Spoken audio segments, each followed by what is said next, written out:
Car ચાલકે steering પરનો કાબુ ગુમાવતા ઝોમેટોનો ડિલિવરી બોય ઇજાગ્રસ્ત, અન્ય વાહનોને પણ અડફેટે લીધા। વડોદરા શહેરના પશ્ચિમ વિસ્તારમાં આવેલા કૃણાલ 4 રસ્તા પાસે ઓવર સ્પીડમાં ફોર્ચ્યુનરના કાર ચાલકે સ્ટીયરિંગ પરનો કાબુ ગુમાવતા ઝોમેટોના ડિલિવરી બોય સાથે અન્ય વાહનોને પણ અડફેટે લેતા અન્ય લોકોના જીવ પડીકે બંધાયા હતા। વડોદરા શહેરમાં દિવસે ને દિવસે અકસ્માતોના બનાવોમાં નોંધપાત્ર વધારો જોવા મળી રહ્યો છે। તેવામાં રવિવારે બપોરના સુમારે વડોદરા શહેરના પશ્ચિમ વિસ્તારમાં આવેલા કૃણાલ 4 રસ્તા પાસે વિચિત્ર અકસ્માત સર્જાયો હતો। એક ફોર્ચ્યુનર ગાડીના ચાલકે ઓવર સ્પીડમાં ડિવાઈડર કુદાવીને સામેથી પસાર થઈ રહેલા ઝોમેટોના ડિલિવરી બોયને ટક્કર મારી હતી, જે બાદ અન્ય વાહનોને ટક્કર માર્યા પછી કાર ઝાડ સાથે અથડાઈ હતી। સર્જાયેલા અકસ્માતમાં ઝોમેટોના ડિલિવરી બોયને ઈજા પહોંચતા તાત્કાલિક સારવાર અર્થે 108 એમ્બ્યુલન્સ મારફતે ખસેડવામાં આવ્યો હતો। જ્યારે અકસ્માત સર્જાતા ઘટના સ્થળે લોકટોળા ઉમટી પડ્યા હતા। બનાવની જાણ થતાં જ લક્ષ્મીપુરા પોલીસ ઘટના સ્થળે આવી પહોંચી હતી અને આગળની કાર્યવાહી હાથ ધરી હતી।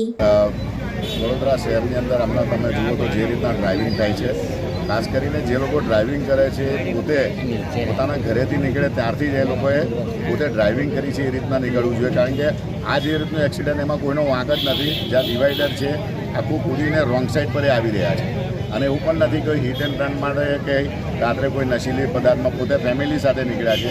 જેમને અથડાય છે એ પણ ફેમિલી છે।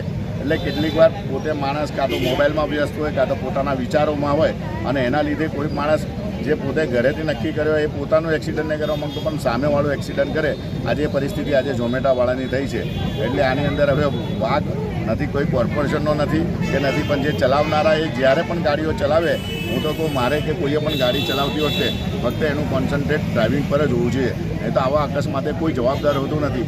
જે તે ડ્રાઇવિંગ કરતો એના માટે જ છે।